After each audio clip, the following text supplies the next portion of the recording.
Hey developers, welcome back to Aakash code cafe. और मैं आपका होस्ट आकाश स्वागत करता हूं आपका इस वीडियो में हम बहुत ही इंटरेस्टिंग टॉपिक के बारे में बात करने वाले हैं। यह सवाल हमेशा सारे डेवलपर्स के दिमाग में उठता रहता है कि हमें कौन सा डेटाबेस यूज करना चाहिए, NoSQL डेटाबेस या SQL डेटाबेस।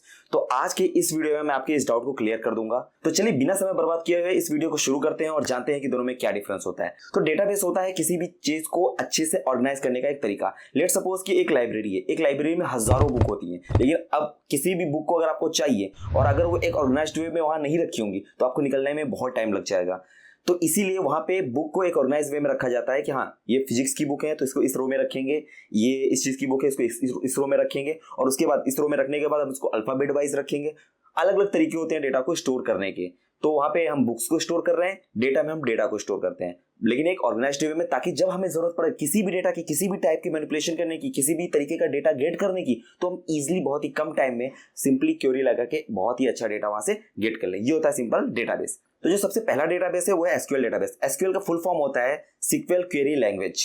और हाँ, बहुत लोग इसको SQL भी बोलते हैं, तो उसको सुन के कभी भी घबराइए मत, क्योंकि डेवलपर्स को आदत होती है ना बड़ी सी चीजों को छोटे में बोलने की। अब SQL डेटाबेस को हम रिलेशनल डेटाबेस बोलते हैं और इसको स्टोर करने का तरीका होता है टेबल के फॉर्म में, जैसा कि हम एक्सेल शीट या फिर गूगल शीट में स्टोर करते हैं।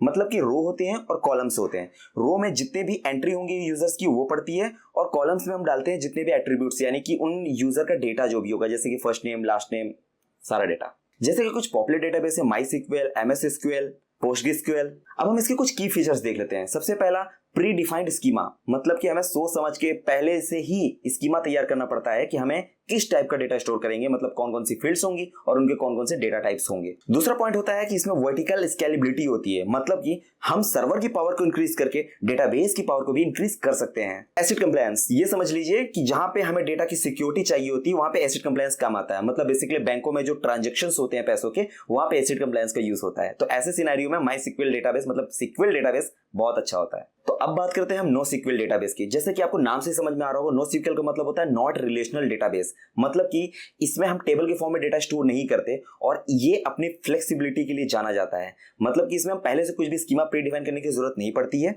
हम इसमें जावास्क्रिप्ट ऑब्जेक्ट जैसा होता है ना, की और वैल्यू के पेयर में डेटा, वैसे हम डेटा इसमें स्टोर करते हैं और हम इसमें रियल टाइम में कोई भी डेटा एंटर कर सकते हैं। तो ये इसकी फ्लेक्सिबिलिटी और स्केलेबिलिटी होती है। अब इसके की फीचर्स पे भी नजर डाल लेते हैं। सबसे पहला होता है कि फ्लेक्सिबल स्कीमा होता है, मतलब कि इसमें कोई रिस्ट्रिक्शन होती है कि आपको कौन सा डेटा डालना है, कौन सा डेटा नहीं डालना है, इसकी डेटा टाइप क्या होगा। आप इसमें प्री डिफाइन कुछ करने की जरूरत नहीं है, जैसे कि आपको SQL में करने की जरूरत है, आप इसमें डेटा इजीली डाल सकते हो। दूसरा पॉइंट होता है हॉरिजॉन्टल स्केलेबल, मतलब कि आप इसमें सर्वर ऐड करके इसको स्केल कर सकते हो। तीसरा पॉइंट है इवेंचुअली कंसिस्टेंट, मतलब कि तुरंत कंसिस्टेंट हो या ना हो, लेकिन इवेंचुअली कंसिस्टेंट हो जाता है। ये डेटाबेस उस सिनेरियो में अच्छा है जहां पे आपको अनस्ट्रक्चर्ड डेटाबेस यूज करना हो। तो चलिए अब दोनों को साइड बाय साइड की डिफरेंस से कंपेयर कर लेते हैं। तो सबसे पहला होता है schema design.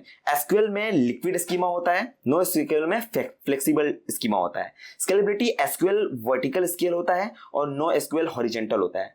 Data structure SQL में टेबल्स होता है और NoSQL में डॉक्यूमेंट्स एंड की पेयर्स में होता है। कंसिस्टेंसी SQL एसिड कॉम्प्लीमेंट्स होता है, NoSQL इवेंचुअली कंसिस्टेंट होता है। क्वेरी लैंग्वेज, SQL में आप SQL लैंग्वेज यूज करते हैं, NoSQL में अलग अलग क्वेरी लैंग्वेज होती है। अब सवाल उठता है कि हमें दोनों में से कब क्या यूज करना चाहिए।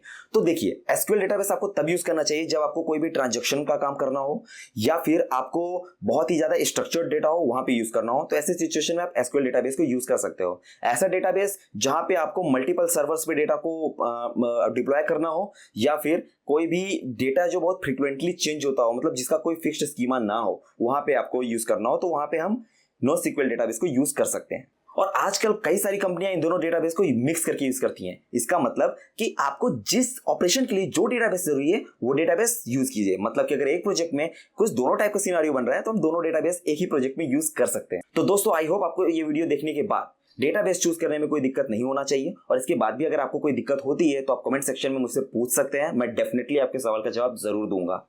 तो आई होप आपको ये वीडियो बहुत पसंद आया होगा, और पसंद आया है तो कीप इट वॉच और चैनल पे मेरे नजर बनाए रखिए, क्योंकि मैं ऐसे ही वीडियो डालता रहता हूं।